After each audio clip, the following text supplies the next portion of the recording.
आप देखिए इस पैटर्न को भी समझने का प्रयास कीजिए। ताहिर हुसैन मुख्य आरोपी निकला दिल्ली दंगों का, अंसार जहांगीरपुरी का मुख्य आरोपी निकला और यहाँ पर जफर हाशमी भी मुख्य आरोपी निकला। उसका एक तीसरा पैटर्न आप समझने के प्रयास कीजिए कि मस्जिदों में पत्थर, मैं आपकी बात समझ गया, मैं आपकी बात मनोज जी समझ गया, एक पैटर्न है मनोज यादव जी, लेकिन मैं उससे आगे की बात कर रहा हूं। आपने घटनाएं दिल्ली से लेकर के बागी जगहों तक गिनाई, ठीक बात है। मेरा सवाल कानपुर को लेकर के है। पूरे देश में जो बुलडोजर फेमस हो रहा है बाबा का, तो बाबा का बुलडोजर वहां क्यों नहीं चला? सीए के वक्त नहीं चला, एनआरसी के वक्त नहीं चला, फिर बवाल हुआ नहीं चला, एक बार फिर से बवाल हुआ। अरे भाई इतने उपद्रवी में चला दीजिए बुलडोजर वहां। देखिए अंजीत जी, ऐसा है कि कानून अपना काम कर रहा है और बाबा का बुलडोजर निश्चित रूप से चलेगा। और एक बात बताइए कि जितने अपराधी हैं जो दंगों में सार्वजनिक संपत्ति का नुकसान करते हैं, उनके सार्वजनिक संपत्ति को वसूली करने का एक पैटर्न तो बाबा के यहाँ से ये मॉडल शुरू हुआ है कि जो भी दंगाई होगा चाहे बिलों में भी छुप जाए, उसको बिलों से भी निकाल। नवीन जी कुछ कहना चाह रहे हैं। छोटे से सवाल का जवाब दे दीजिए आप। मैं बहुत छोटा सा सवाल कर रहा हूँ आपसे।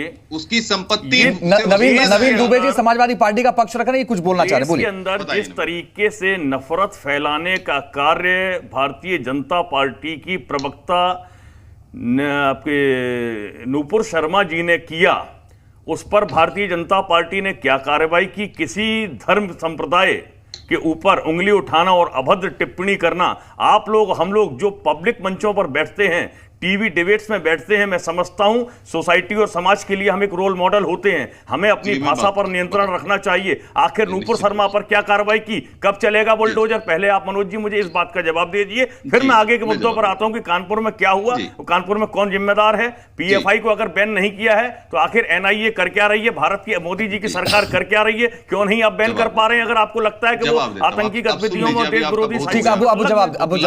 जवाब दीजिए। हाँ देखिए ऐसा है अंजीत जी, अभी बीच में इनका मैंने बढ़िया से सवाल सुना, मेरा जवाब सुन लीजिए, बीच में टोकेंगे नहीं मुझे।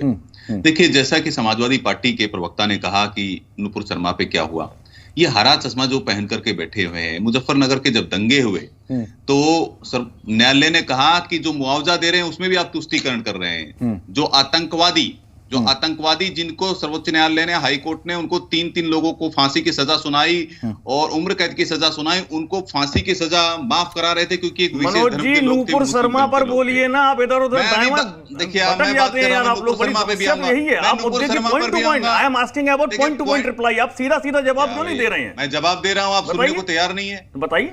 अभी इनसे मैं पूछना चाहता हूं, आप मुजफ्फरनगर चले गए, पता नहीं कहां की यात्रा पे चले जाते हैं 1 मिनट से। अरे सर यात्रा